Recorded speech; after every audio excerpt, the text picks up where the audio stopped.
inscrire dans l'avenir une vache du passé qui est la lourdaise, qui a toute sa place aujourd'hui à l'heure du changement climatique.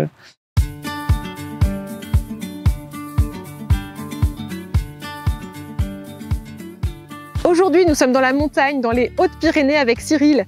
Il a 33 ans, il s'est installé en 2017. Il élève 35 vaches allaitantes sur 36 hectares et avec d'autres éleveurs, ils ont développé une marque de steak haché. Alors Cyril, tu t'es installé il y a 6 ans. Qu'est-ce qui t'a poussé à l'installation et qu'est-ce que tu fais aujourd'hui sur la ferme? Alors moi, je me suis installé en 2017 à titre secondaire. Voilà, j'ai fait une dizaine d'années de salariat. Et en 2019, par conviction et par amour pour les vaches, j'ai décidé de m'installer à titre principal. Sur mon exploitation, il y a 35 bovins allaitants et un système transhumant. Donc, il y a une dizaine de vaches lourdaises que vous pouvez apprécier ici dans ce grand espace. Et il y a aussi 25 blondes d'Aquitaine. Voilà, je suis en fin de conversion bio depuis le début de l'année. Alors les lourdaises, c'est une race spécifique? Donc la lourdaise, c'est une race en voie de disparition et il y a à peu près 250 femelles sur toute la France.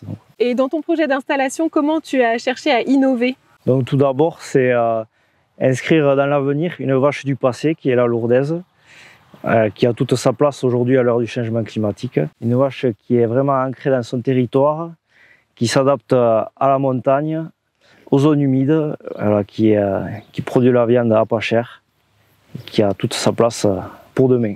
Et sur le deuxième volet de l'innovation, tu as plutôt cherché à développer la commercialisation? Au niveau local, on a créé une marque de steak haché, qui est vendu principalement dans les GMS, mais aussi dans les restaurants locaux.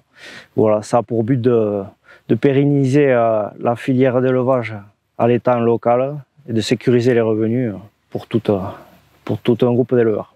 Alors, on est monté dans ta zone d'estive à 1200 mètres pour voir les blondes d'Aquitaine et on va parler ensemble de tes résultats. Quels sont-ils aujourd'hui?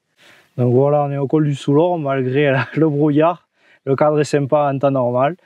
Donc pour ce qui est de Pic Steak, on est passé en un an de 12 à une vingtaine d'éleveurs. Voilà, on a démarché les grandes surfaces et les restaurants. Ça se développe de plus en plus. Et pour l'avenir, qu'est-ce que tu envisages?